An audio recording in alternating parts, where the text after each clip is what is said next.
Bismillahirrahmanirrahim. Assalamualaikum warahmatullahi wabarakatuh. Selamat siang dan selamat pagi para hadirin semuanya. Berjumpa kembali dengan saya Rusli Channel.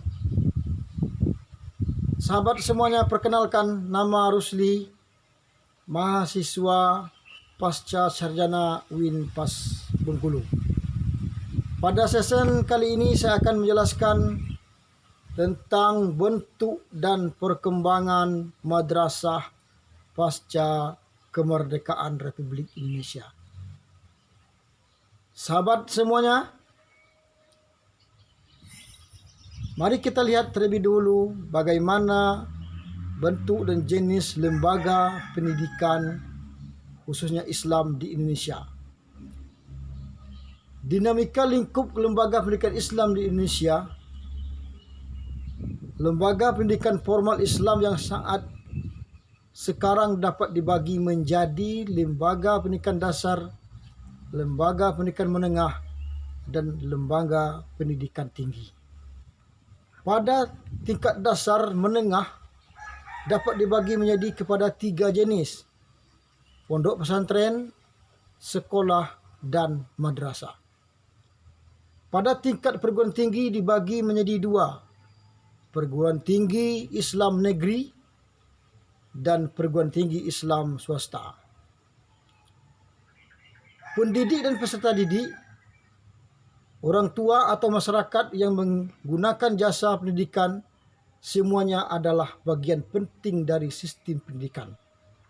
Seperti halnya lembaga yang merencanakan atau mengolah dan memproduk tenaga pendidikan atau disebut dengan lembaga pendidik dan tenaga pendidikan, mengungkapkan bahawa adanya lembaga pendidikan dan lembaga kependidikan merupakan perguruan tinggi yang mencetak seorang pendidik. Sahabat akademis, mari kita lihat bagaimana pendidikan Islam pada era kemerdekaan. Lembaga pendidikan Islam secara formal telah diintegrasikan kepada sekolah sejak tahun 1946. Saya ulangi lagi, lembaga pendidikan Islam secara formal telah diintegrasikan kepada sekolah sejak tahun 1946. Sejak dimulainya pelajaran agama pada sekolah umum, pada akhirnya tercantum dalam Undang-Undang Dasar 1945 nomor 20 tahun 2003 tentang sistem pendidikan nasional.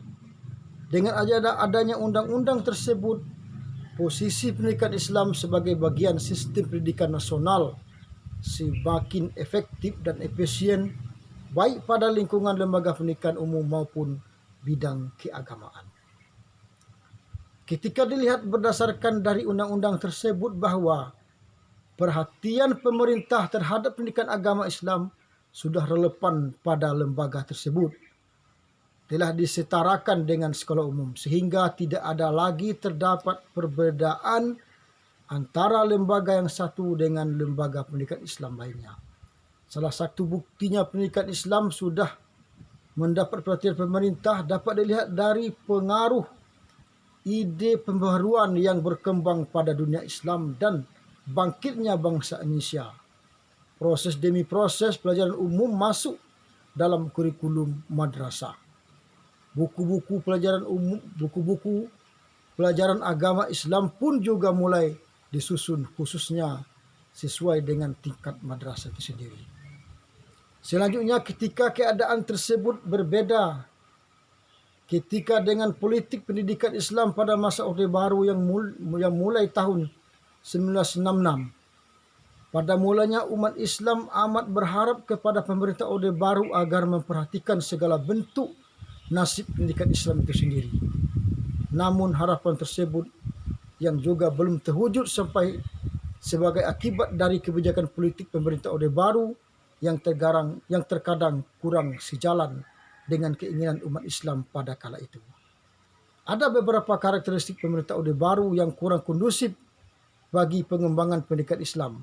Dalam hubungan ini, maka sistem pendidikan agama Islam yang ada pada saat itu dan telah berkembang sebagai salah satu usaha dan bentuk pelaksanaan syariat Islam sehingga mendapat jaminan dan kesempatan untuk tetap eksis dan berkembang, serta memperoleh perhatian dan bantuan dari pemerintah pada ajaran agama Islam bahwa pendidikan merupakan bagian sangat holistik dari keseluruhan tugas ibadah dan kepemimpinan manusia terhadap Allah Subhanahu wa taala yang harus dilakukan dengan penuh tanggung jawab.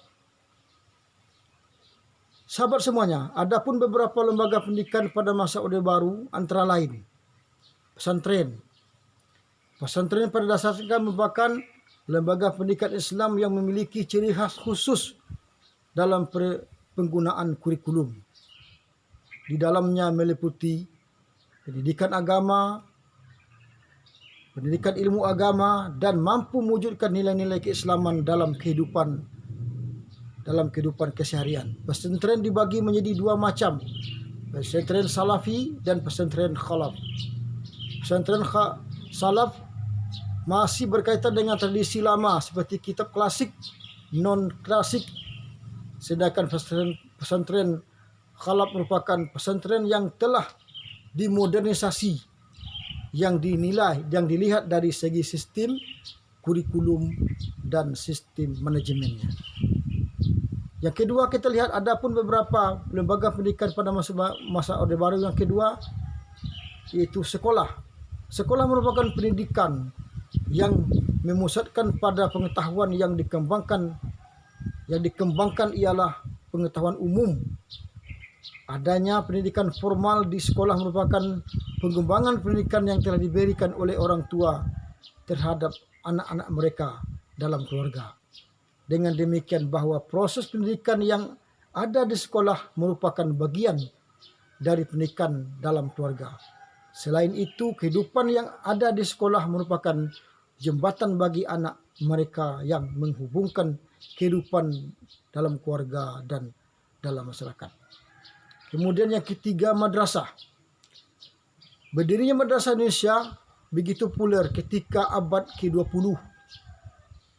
Kehadiran madrasah memberi warna religius bagi masyarakat Islam sebagai lembaga pendidikan yang dilatar belakangi oleh Islam, yang dilatar belakangi dengan munculnya semangat pembaruan lingkup pendidikan Islam di Indonesia.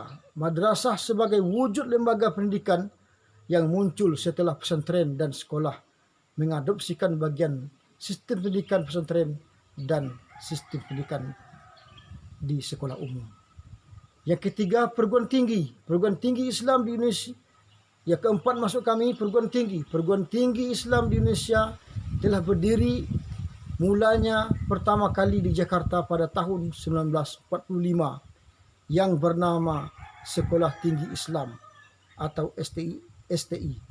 Berikutnya pada tahun 1946, Sekolah Tinggi Islam tersebut dipindahkan ke Yogyakarta pada tahun 1948. STI ini berubah nama menjadi Universitas dengan adanya Universitas Islam Indonesia yang 4 fakultas pendidikan agama, ekonomi, hukum.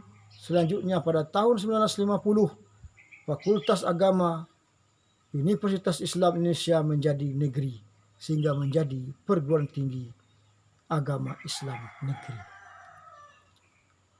Sahabat akademis semuanya, dengan penjelasan di atas dapat kita simpulkan bagaimana lembaga pendidikan Islam pasca kemerdekaan.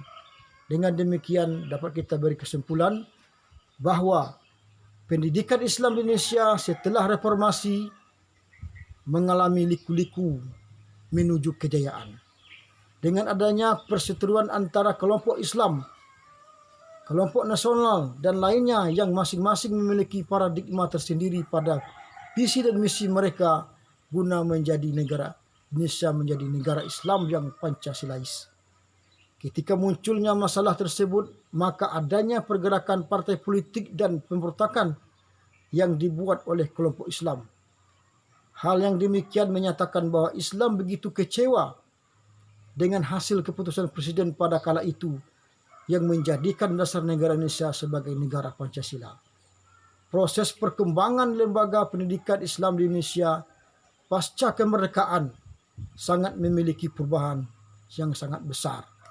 Karena pemerintah memberikan peluang besar dengan mensinergikan antara sekolah umum dan sekolah Islam, sehingga sekolah Islam tidak mengalami kemunduran dan memiliki kejayaan dan tetap eksis hingga masa revolusi industri saat ini dan masa yang akan datang.